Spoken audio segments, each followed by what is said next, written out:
도미네라는 제목으로 함께 은혜를 받도록 하겠습니다.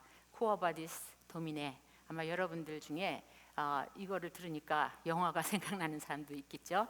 주님 어디로 가시나이까.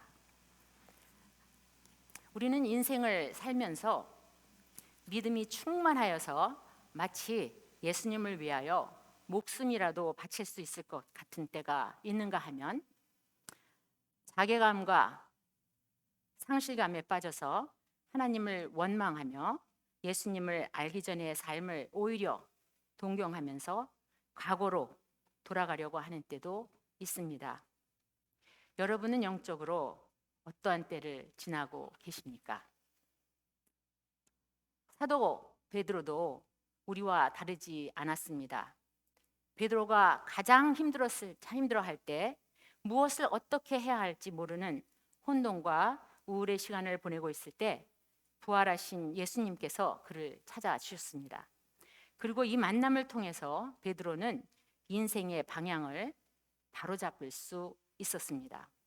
그의 상처가 치유되고 잃어버렸던 사명감과 용기를 회복받게 되었습니다. 오늘 본문 말씀을 통하여서 예수님께서 베드로를 찾으신 그 때와 같이 예수님께서 우리에게도 찾아오시기를 간절히 바랍니다. 본문 말씀을 살펴보겠습니다. 본문 말씀은 5절의 짧은 대화처럼 보이지만 이 대화가 담고 있는 예수님과 베드로의 깊은 심적 교류는 대단한 것입니다. 이 대화를 들여다보면 예수님을 만난 후에 변했던 베드로, 그의 삶과 현재 제자리로 돌아와 어쩌할 줄을 모르는 그러한 그의 삶에 대한 허탈감, 죄책감, 불안함, 상실감, 그리고 자신을 리더라고 따르는 그러한 젊은 제자들에 대한 연민과 책임감 등등 말할 수 없는 많은 생각과 감정들이 교차하는 그러한 대화입니다. 베드로와 부활하신 예수님과의 이 대화의 배경은 갈릴리 바다입니다. 예수님께서 부활하시고 갈릴리 바다에서 고기를 잡으러 돌아간 베드로와 또 그와 함께 고기를 잡으러 간 제자들을 만나러 가십니다. 베드로는 왜 고기를 잡으러 갈릴리 바다로 갔을까요? 3년간 예수님과 키워왔던 꿈을 그는 다 잊어버리고 옛날의 삶으로 돌아가서 아마 과거에 가졌던 그 꿈을 다시 키워보고자 갈릴리 바다로 갔지 않았나 생각이 듭니다. 그런데 예수님의 12 제자 중에 베드로를 리더로 의지하고 있는 몇몇의 사람들이 우리도 가겠다 하고 따라 나선 것입니다. 그런데 그날 밤 그들은 기대와 달리 물고기 한 마리도 잡지를 못했습니다. 허탈감은 이루 말할 수가 없었습니다. 아마 베드로의 마음속에 왜 내가 하는 일은 다 이 모양이야, 이런 왜 아무것도 풀리는 것이 없어 라고 한탄했을 수 있겠습니다. 이렇게 허탈감과 좌절감에 빠져 있는 베드로의 모습이 보이지 않습니까? 그런데 이때 예수님이 베드로를 만나러 오신 것입니다. 해변에서 예수님께서 소리쳐 묻습니다. 친구들아, 한 마리도 못 잡았느냐? 그물을 배 오른편에 던져라. 그러면 고기를 잡을 것이다. 그들은 누구인지 알아채지 못했지만 어쨌든 믿져야 본전이지 하고 그가 시키는 대로 했습니다. 그러자 고기가 너무 많아 그물을 배 안에서 끌어올릴 수밖에 없었습니다. 그때 가장 나이가 어린 요한이 예수님을 제일 먼저 알아보고 주님이시다 라고 외쳤습니다. 그러자 베드로도 예수님임을 확인하고 겉옷을 걸치고 그리고 허둥지둥 물속으로 뛰어들어 예수님께로 갑니다. 예수님께서 친히 불을 지피시고 가져오신 빵을 가지고 그리고 금방 잡아올린 물고기를 구워서 식사를 준비하시고 제자들과 나누십니다. 부활하신 예수님께서 사랑하는 제자들을 만나서 하시는 식사, 여러분들 그 분위기가 어땠을까요? 말없이 식사만 했을까요? 예수님은 아마 많은 이야기를 제자들에게 해주셨을 것입니다. 그런데 예수님의 말씀을 듣고 있는 베드로의 심정은 어땠을까? 아마 말없이 그저 고개를 숙이고 예수님이 주는 것을 받아 먹고만 있었을 것 같습니다. 예수님은 베드로의 성격을 잘 알고 있습니다. 베드로가 가장 먼저 말을 하고 행동을 하는 그러한 과격하고도 쾌활한 성격의 소유자라는 것을 누구보다 잘 알고 계십니다. 그런데 지금 함께 하고 있는 베드로의 모습은 전혀 다른 모습이었습니다. 주님을 배반한 죄책감과 제자들을 바로 인도하지 못하고 있다는 자괴감, 그것으로 괴로워하고 있는 베드로를 주님은 결코 외면하지 않습니다. 식사를 마치시고 베드로와의 1대1 만남을 주선하시는 것입니다. 아마도 베드로는 예수님과의 독대를 피하고 싶었을 것입니다. 예수님을 대할 면목이 없었기 때문이죠. 그런데 그가 두려워하는 그 시간, 그때가 그 순간이 오고 말았습니다. 예수님께서 요한의 아들 시몬아 이렇게 부르시는 것입니다. 베드로는 수치심과 죄책감으로 얼굴을 들을 수가 없었습니다. 그러나 예수님께서 아주 부드럽지만 단호한 목소리로 대화를 시작하시는 것입니다.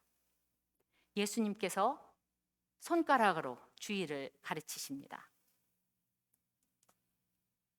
손가락으로 주의를 가르치실 때에 베드로의 눈에 주위에 널브러져 있는 그물과 잡은 고기들, 그가 새로 마련한 배, 그리고 함께 그를 돕겠다고 나선 제자들이 눈에 들어옵니다. 그리고 베드로에게 질문하십니다. 내가 이 모든 사람들보다 나를 사랑하느냐? 아가파스메 플레이온 투촌 이렇게 물으십니다. 베드로의 심정이 그 찌르는 것 같이, 심령을 찌르는 것 같은 이 두 단어가 들립니다. 플레이온 투톤. 플레이온 투톤. 이 모든 것들보다, 이 모든 사람들보다, 이 플레이온 투톤은 한국 성경에 보니까 이 모든 사람들보다라고 했는데요. 이거는 이 모든 것들과 이 모든 사람들이라고 두 방법으로 번역을 할 수 있습니다.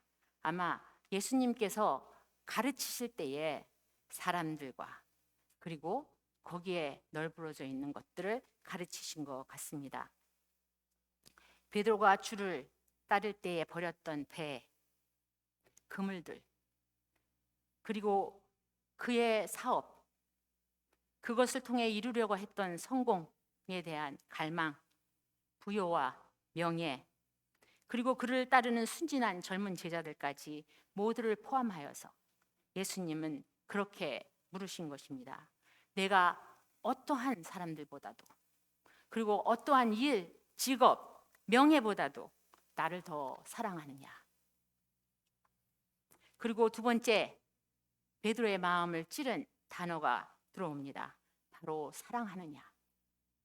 사랑하느냐? 아가파오세. 이 부분에서 우리는 사랑으로 번역된 이 두 단어 아가페와 필레오의 차이점에 대한 그 전이해가 필요합니다. 어떤 학자들은 예수님 당시에 이 단어 아가페와 필레오가 혼용되었기 때문에 그렇게 심각하게 여기를 왜 예수님은 아가페오라고 이렇게 계속해서 아가페를 사용하여서 질문했는지, 그리고 왜 시몬은 필레오라고 답했는지 그렇게 많은 의미를 둘 필요가 없다고 주장을 합니다. 그러나 저는 예수님과 베드로가 나눈 이 대화의 문맥과 당시의 분위기를 볼 때 분명히 이 두 단어의 차이가 있다고 봅니다. 아가페는 생명을 다하여 사랑하는 절대적 사랑을 사랑을 뜻하는가 하면, 반면에 필레오는 일반적으로 이웃 또는 친구에 대한 우정과 신뢰를 의미하는 뜻으로 사용되고 있었습니다. 우리가 이러한 이해를 가지고 이 관점으로 볼 때에 이 본문이 더욱 살아나게 됩니다. 아가페오메라고 예수님께서는 질문을 하셨죠. 그런데 베드로는 차마 내가 당신을 아가페로 사랑한다고 답할 수가 없었습니다. 다만 필레오라고 답할 수밖에 없었습니다. 나이 큐리에 수 오이다스 호티 필레오세, 내가 주님을 사랑한다는 것을 주님께서는 아십니다. 예수님, 당신은 나를 다 알지 않습니까? 주님은 내가 주님을 사랑한다는 것을 아십니다. 그러나 주님을 향한 나의 사랑은 완전하지가 못합니다. 말로는 표현하지 않았지만 베드로가 하고 싶은 말, 그 말이 많았을 것입니다. 그런데 베드로는 주님, 내가 주님을 사랑하는 것을 주님은 아십니다라는 이 고백 속에 모든 것을 축약하게 된 것입니다. 그 많은 생략된 말들, 그 말들을 제가 베드로가 되어서 직접 한번 고백해 보겠습니다. 주님, 나는 주님을 신뢰하고 모든 것을 주님을 따른 것, 버리고 주님을 따른 것 주님은 아시죠? 누구보다 잘 아시죠? 예수님이 하시는 말씀과 기적들을 직접적으로 또는 간접적으로 체험하면서 나는 예수님을 따르는 제자가 된 것을 감사했고 자랑스럽게 생각했습니다. 예수님을 따르는 동안 예수님이 베푸신 놀라운 기적을 통해서 예수님의 능력을 체험할 수 있었습니다. 예수님이 오병이어로 10,000명이 넘는 사람들, 어린이들을 먹이는 것을 보고 예수님이야말로 우리가 필요한 왕이다라고 믿었습니다. 풍랑 속에서 무리를 걸으시는 예수님을 보고 나는 예수님이야말로 자연을 다스릴 만한 초능력자, 하나님의 아들이라고 믿었습니다. 너무 흥분이 되어서 나는 물속에 뛰어들었습니다. 그때 나는 죽을 뻔했습니다. 그러나 나는 주님을 향해 호산나, 나를 구원하소서라고 한마디 외쳤는데 그때 주님은 즉시 손을 뻗어 물에 빠져드는 나를 구원해 주셨습니다. 능력의 예수님을 가까이에서 보자 하면서 나는 예수님이 유대의 왕이 되길 소원했습니다. 반드시 내가 예수님을 보자 하겠다는 마음은 내 야망 때문만은 아닙니다. 주님이 주신 말씀과 사역을 통해서 사랑과 평화가 이루어질 하나님의 나라가 곧 임할 것이라고도 믿었습니다. 그리고 기대했습니다. 그런데 예수님은 오병이어의 사건 후에, 오병이어의 기적 사건 후에 당신이 세상에 오신 목적을 말씀해 주시기 시작했습니다. 예수님은 내가 가지고 있던 기대와는 달리 이렇게 말씀하셨습니다. 나는 죄인의 손에 넘기워 십자가에 못 박히고 사흘 만에 살아날 것이다. 이렇게 말씀하셨습니다. 그것도 한 번이 아니고 두 번이 아니고 세 번씩이나 강조하여서 기회가 될 때마다 말씀하시는 것입니다. 저는 주님이 죽어야 한다는 말씀을 하실 때마다 도저히 이해가 되지 않았습니다. 왜 죽어야 합니까? 살아서 반드시 주님의 능력으로 우리가 바라는 그런 나라를 세우셔야 하지 않습니까? 나는 예수님을 이해하려고 하지 않았습니다. 아니, 이해하고 싶지 않았습니다. 오히려 그렇게 되지 않기를 바랄 뿐이었습니다. 너무 소화하기 힘든 말씀이었고 나에게 너무 큰 손해나는 일이라고 생각했습니다. 그 말씀을 하실 때마다 나는 아예 귀를 닫고 모든 일이 내 원하는 대로 되기를 바랄 뿐이었습니다. 그런데 마침 예수님이 예루살렘으로 향하는 것입니다. 드디어 내가 생각했던 일이 벌어지게 되었구나. 사람들은 예수님을 보자 만왕의 왕이라고 소리를 쳐서 호산나 하며 찬양을 했습니다. 예수님을 환호하는 사람들의 환성이 하늘을 찌를 것 같았습니다. 나는 그때 정말 예수님의 제자가 된 것이 얼마나 감사하고 자랑스러웠는지 모릅니다. 그때만 해도 예수님이 내가 기대한 것처럼 큰 역사를 일으킬 것이라고 기대했습니다. 그리고 제자들이 서로 누가 가장 큰 자냐, 누가 큰 자리를 차지할 것이냐 논쟁할 때에도 나는 말은 하지 않았지만 당연히 중요한 자리, 가장 큰 자리는 내 몫이라고 생각을 했습니다. 누가복음 22장 33절에 보니까 예수님에 대한 베드로의 특심이 이렇게 표현되어 있습니다. 베드로가 말합니다. 주님과 함께라면 감옥에라도 갈 수 있고 죽을 각오도 되어 있습니다. 베드로는 그의 충성심을 보이면서 칭찬받기를 원했습니다. 그러나 주님께서는 그의 기대와 달리 이렇게 답변해 주셨습니다.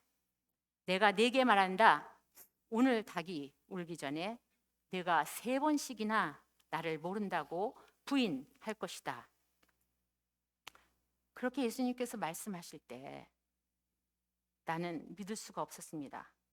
나를 믿어주지 않는 주님이 너무 원망스럽고 마음에 화가 났습니다. 내가 얼마나 더 희생적으로 주님을 따라야 나를 신뢰하시겠습니까? 그런데 상황은 돌변했습니다.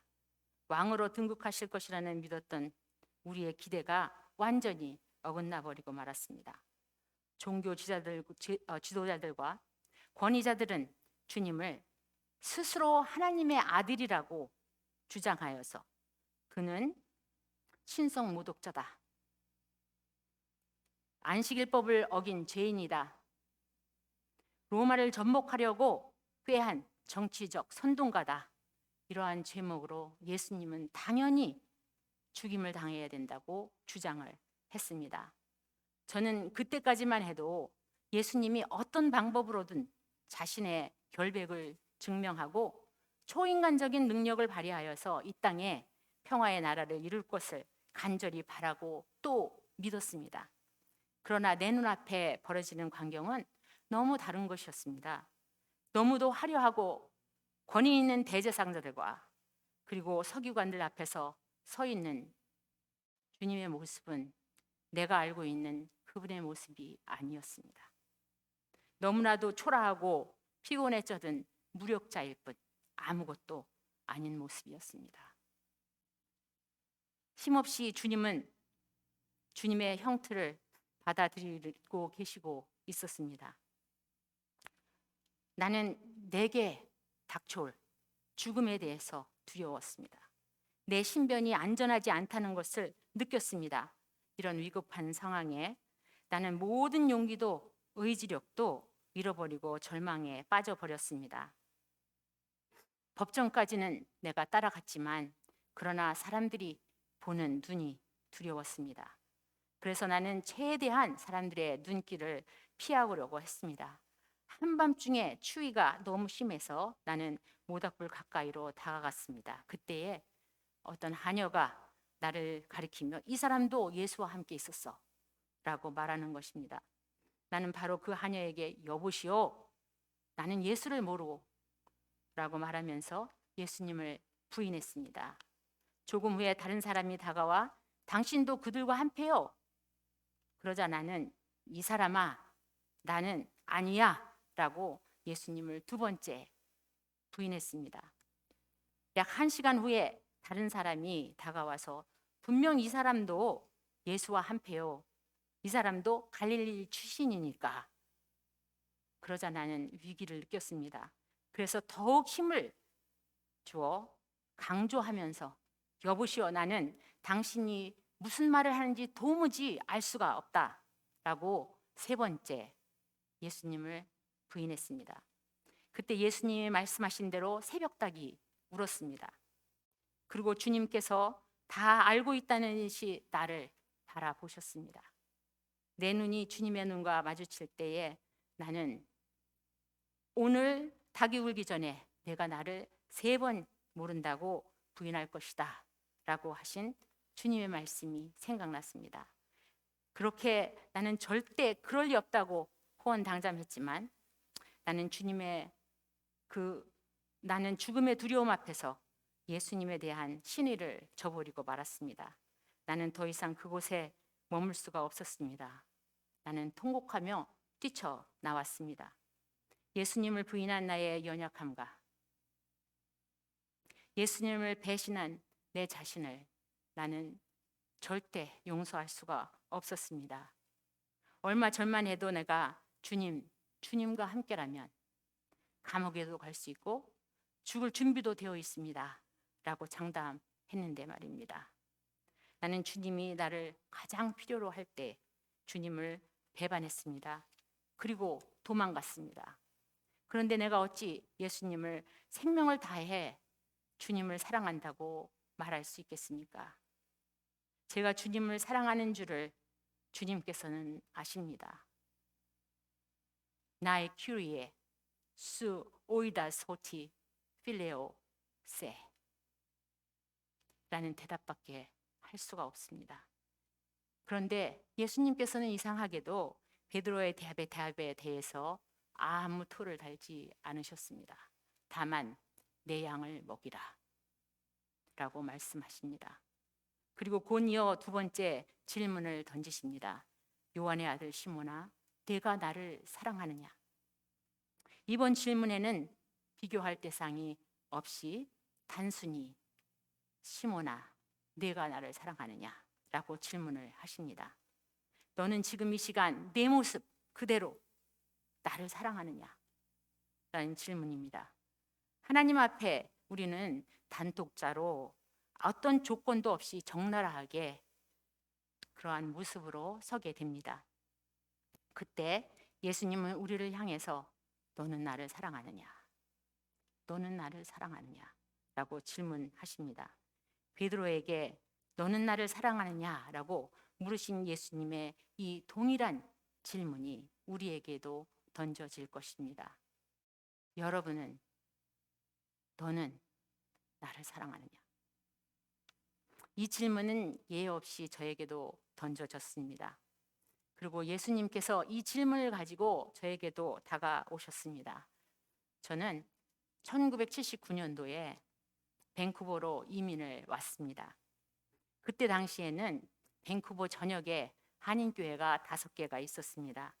보수파 장로교회, 그리고 개혁파 장로교회, 연합교회, 순복음교회, 침례교회가 있었습니다. 저는 어렸을 때부터 부모님을 따라서 장로교회 신자였기 때문에 당연히 장로교회로 갈지라고 생각했는데 이민을 와보니까 우리를 서포트한 제일 큰언니와 형부가 순복음교회를 다니고 있었습니다. 그 이후로 저는 순복음교회를 나가게 되었습니다. 그 교회에 다니는 성도들은 참 신앙이 좋았습니다. 모이기에 힘쓰는 그러한 열정적인 신도들이었습니다. 그런데 내가 교회에 가서 목격하는 것은 어른들은 예배 드릴 때에 그들의 자녀들은 아래층에서 이리 뛰고 저리 뛰고 그냥 어떠한 교육도 이루어지지 않고 내버려진 모습을 보았습니다. 분명 부모님들이 염려는 했지만 그때만 해도 이민자들의 자녀들은 영어만 했지 한국말 하는 사람들이 없었습니다. 그들을 영어로 예배 집례하고 그리고 가르칠 교역자가 필요했습니다. 그런데 영어로 그들을 교육할 목회자가 없었습니다. 캐나다로 이민 올 때 나는 분명한 목표를 가지고 열심히 공부를 하고 있었습니다. 하나님께서 그런데 다른 부담을 주시기 시작하셨습니다. 교회에 가면 영적인 교육을 받지 못하고 뛰어다니는 아이들이 보였습니다. 그들이 복음을 듣지 못하면 부모님들은 저렇게 뜨겁게 기도하고 은혜를 받는데 과연 이 아이들은 어떻게 될 것인가? 그들을 품고 기도를 하는데 하나님께서 저에게 말씀하셨습니다. 내가 그들을 위한 영적 다리를 놓는 사람이 되어라. 브릿지 빌더가 되어라. 저들을 하나님께로 인도하는 다리를 놓는 사람이 되어라. 세대와 세대를 연결해주는 다리를 놓는 사람이 되어라. 문화와 문화를 연결해주는, 이뤄주는 그러한 다리를 놓는 사람이 되어라. 이렇게 말씀을 하셨습니다. 나름대로 하나님, 저는 다른 꿈이 있습니다 라고 하면서 버티려고 했습니다. 그러나 하나님은 기어이 부르셨습니다. 그래서 저는 어린 나이에 꾸었던 꿈, 그것을 접고 신학 공부를 하고 영어권 전도사로 일하게 되었습니다. 베드로처럼 예수님과 함께 죽고 살겠노라 라는 다짐과 함께 고상한 소명의 길을 걷는다는 이 자부심이 없지 않았습니다. 결혼을 하고 아이들을 키우면서도 이 세들을 목양하는 목회를 접지 않고 계속 하였습니다. 그러던 중에 우리 남편 허천의 목사님께서 박사학위 공부를 마쳤습니다. 그리고 모든 사람이 부러울 만큼 잘 되어가는 교회에 담임 목사로 부임하게 되었습니다. 나는 마음에 한숨을 돌렸습니다. 그러면서 이제 내가 새롭게 한번 삶을 재정립해 볼까라는 생각을 했습니다. 이제 나도 다른 커리어를 가져볼까 하는 생각을 하게 되었습니다. 돈이 되면서도 명예가 따르는 그러한 커리어가 무엇이 있을까? 그리고 저는 무엇을 공부할까 뒤적뒤적 연구하기 시작했습니다. 그런데 너무 장애물이 많이 있었습니다. 그 나이에 다른 공부를 한다는 것, 거기에는 너무 많은 장애물이 놓여 있었습니다. 내 마음에 불청객이 들어오기 시작했습니다. 하나님을 향한 야속한 생각이 들었습니다. 나는 어릴 때에 꿈을 버리고 다 저버리고 2세 자녀들을 위하여 하나님의 일을 하겠다고 결단하고 순종한 것밖에 없는데, 지금 돌아다 보니 내게 주어진 것이 아무것도 없구나. 있는 것은 가난뿐이네 라는 생각이 들었습니다. 그런 원망이 내 마음에 스며들었습니다. 그동안 감사의 조건들이 불평의 조건들로 변해버렸습니다. 감사하는 마음 대신에 자기 연민, 원망이 내 마음을 가득 채웠습니다. 더 이상 좋으신 하나님, 그 노래를 할 수가 없었습니다. 하나님과의 투쟁 아닌 투쟁이 시작되면서 잠을 이룰 수가 없었습니다. 입술이 까맣게 타 들어갔습니다. 그러던 중에 베드로를 찾으신 부활의 주 예수님이 나에게 오셨습니다.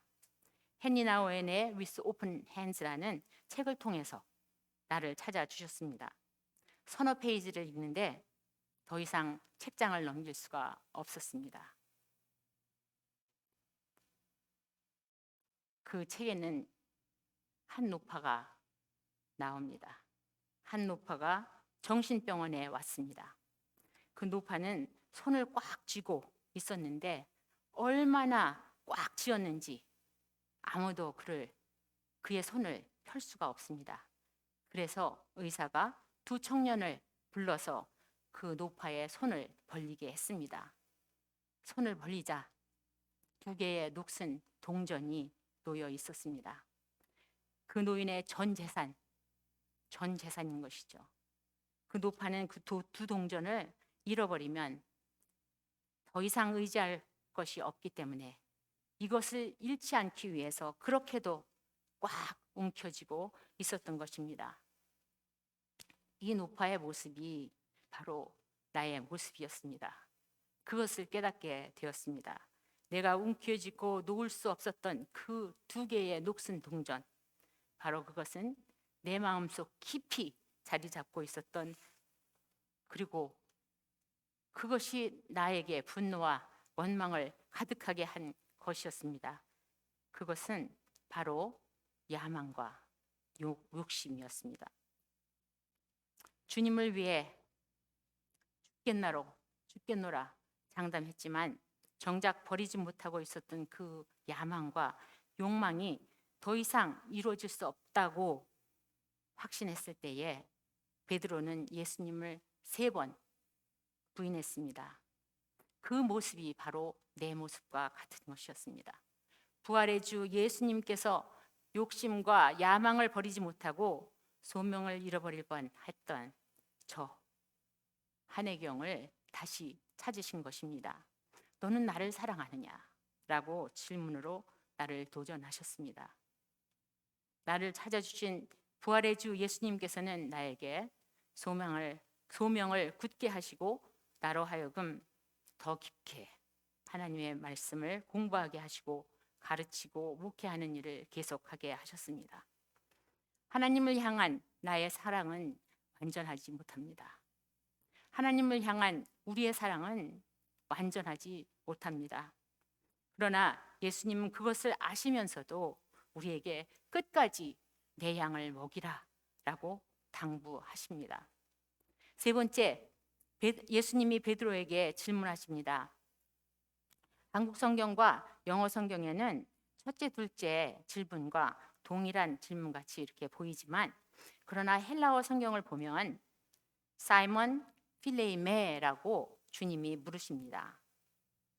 베드로가 필레오세라고 두 번이나 필레오라는 단어를 가지고 답한 심정을 예수님께서는 읽으셨는 것 같습니다. 그래서 예수님은 더 이상 아가페라는 단어를 사용하지 않으시고 여기에 필레오메라고 이렇게 물으시는 것입니다.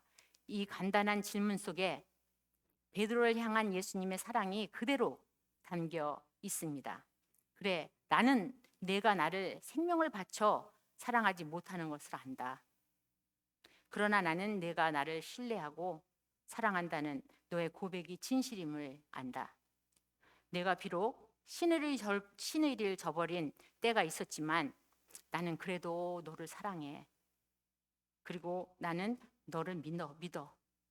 그러니 너는 내 양을 먹이라. 예수님은 베드로에게 소명에 대한 확신을 주시는 것입니다. 그리고 마지막으로 모든 대화를 마치시고 너는 나를 따르라.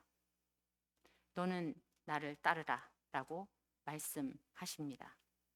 마치 베드로가 갈릴리 바닷가에서 처음 예수님의 부르심을 받을 때처럼 똑같은 어조로, 똑같은 음성으로 너는 나를 따르라 라고 말씀하십니다. 그런데 이번에는 베드로의 삶에 닥칠 시련을 말씀해 주십니다. 내가 너에게 진리를 말한다. 내가 젊었을 때는 너 혼자 힘으로 옷도 입고 내가 원하는 곳으로 갔지만 나이가 들게 되면 내가 팔을 벌리리라. 내가 팔을 벌리겠고 다른 사람이 내게 옷을 입힐 것이며 다른 사람이 내가 원치 않는 곳으로 너를 데려갈 것이다. 이 말씀을 기록한 사도 요한은 이러한 예수님의 말씀이 바로 베드로가 어떤 죽음으로 하나님께 영광을 돌리게 될 것인지 보여준 거라고 기록합니다. 부활하신 예수님이 베드로에게 마지막으로 하신 말씀은 내가 원치 않는 곳으로 너를 데려가겠고 그리고 너가 원치 않는 죽음을 당하리라 라는 것입니다. 그러나 그럼에도 불구하고 너는 나를 따르라. 단호한 명령이었습니다. 예수님을 따른다는 것이 무슨 뜻일까요? 예수님을 따른다. 예수님이 너는 나를 따르라 라고 말씀하시는데 그게 무슨 뜻일까요? 예수님은 이것이 진리다 라고 말씀하시면서 너는 나를 따르라 라고 말씀하십니다. 우리는 착각합니다. 예수님을 따르는 것이 꽃길을 가는 것이라고 생각할 수도 있습니다. 그러나 절대 아니죠. 오히려 십자가의 길, 고난의 길, 넓은 대로가 아닌 협잡하고 좁은 길, 아무도 가길 원치 않는 길, 그러나 생명으로 인도하는 그 길을 간다는 것입니다. 저는 이 말씀을 준비하면서 내가 걸어온 믿음의 여정을 돌이켜보는 시간을 가졌습니다. 저는 부모님을 통해서 거저받은 이 은혜의 복음이 얼마나 큰 값을 치르고 내게 왔는지 다시 한번 느끼고 깨달으면서 눈물로 회개하지 않을 수가 없었습니다. 우리는 영광의 주님만을 바라보면서 십자가를 지신 예수님을 잊어버립니다. 예수님은 십자가를 지셨습니다. 죽음을 마다하지 아니하시고 아버지의 뜻을 순종하셨습니다. 아버지를 향한 순종과 우리를 향한 사랑의 결정체, 그것이야 바로 예수 십자가의 죽음입니다. 부활하신 그리스도가 바로 십자가에 죽으신 예수님임을 우리는 명심해야 할 것입니다. 부활하신 예수님은 여전히 하나님 아버지의 마음이 있는 곳에 계십니다. 불순종의 길을 택하는 자들을 향하는 하나님 아버지의 고통, 아픔을 예수님께서는 함께 지시고 계십니다. 욕망과 야망이 좌절될 때 하나님께 등을 돌리는 자들을 향한 아버지의 아픔을 예수님은 결코 외면하지 않습니다. 베드로를 찾아주시고 그가 잘못했을 때에도 그를 향한 신뢰를 저버리지 않고 그를 구원사역의 선두자로 사용하시겠다고 그렇게 말씀하신 부활의 주님이 오늘 이 자리에 우리와 함께 하시고 계십니다. 나는 여러분들이 그 예수님을 만나길 원합니다. 그 예수님을 영접합시다. 그리고 그 예수님을 따라갑시다. 신앙이란 나는 그대로 있고 내 위에 장식품처럼 액세서리로 달고 다니는 것이 아닙니다. 신앙은 액세서리나 편리한 도구가 아니기 때문에 우리는 신중하게 하나님이 나를 택하신 이유를 물어야 할 것입니다. 그런데 우리는 편리한 도구로 삼기 때문에 예수님을 목숨 바쳐 사랑한 수많은 사람들의 피값으로 나에게까지 전파된 이 복음을 값싼 것으로 전락시키는 것입니다. 오늘날 우리는 그리스도인이라고 박해받지 않습니다. 누구도 내가 예수님을 믿는다고 하여서 죽이지 않습니다. 이 값진 복음을 받고 영생을 누리며 사는 우리가 무엇으로 이 은혜를 보답할꼬? 무엇으로 이 은혜를 갚을 수 있을까? 전해져 오는 말에 의하면 서기 60년에서 70년까지 네로의 핍박이 심하였습니다. 네로는 로마에 불을 지르고 그리스도인들에게 그것을 누명을 입혔습니다. 그러면서 그리스도인들을 죽였습니다. 네로의 핍박이 연속되어 그리스도인들이 화형으로, 십자가형으로 또는 사자밥이 되어서 죽을 때 더 많은 사람들을 구원해야지, 더 많은 사람들에게 복음을 전해야지 라는 명목으로 사람들이 베드로에게 충고를 합니다. 빨리 로마를 빠져나가십시오. 그리고 안전한 곳으로 피신하십시오. 그런데 베드로가 도중에 환상 속에서 로마로 급히 달려가시는 예수님을 만납니다. 그는 엎드려 주여 어디로 가시나이까? 쿠아바디스 도미네 묻습니다. 예수님께서 말씀하십니다. 내가 버리고 온 내 형제, 내 자매들이 고통당하고 있는 로마로 나는 달려간다. 베드로가 회개하면서 바로 방향을 돌려 로마로 돌아갑니다. 그는 그곳에서 예수님의 말씀을 전합니다. 그리고 때가 되어 예수님이 말씀하신 것처럼 원치 않는 곳으로 이끌려 두 팔을 벌리게 되는 십자가형을 당합니다. 그때 그는 예수님이 받으신 십자가형을 내가 어찌 똑같은 방법으로 받겠습니까? 하고 자처하여서 거꾸로 무급박힘을 당합니다. 나는 직접 순교자들을 본 적이 없습니다. 여러분들도 직접 순교자들을 본 적이 없을 것입니다. 그러나 복음을 부끄럽게 하지 않기 위해서 최선을 다하는 그리스도인들을 만났을 것입니다. 그리고 그렇게 주님의 몸된 교회를 든든히 세워온 믿음의 사람들을 만났습니다. 나에게 믿음의 본이 되어줬던 사람들, 그 중에는 많은 사람들이 세상적으로 성공하고 크게 된 인물들이 아니었습니다. 가난하였지만, 못 배웠지만, 그러나 신실하게 하나님의 몸 된 교회를 잘 섬겨준 분들입니다. 제가 어렸을 때에 만난 우리 교회의 장로님, 연로하신 장로님이 한 분 계셨는데, 그분은 십리길을 걸어서 매일 새벽 기도를 오셨습니다.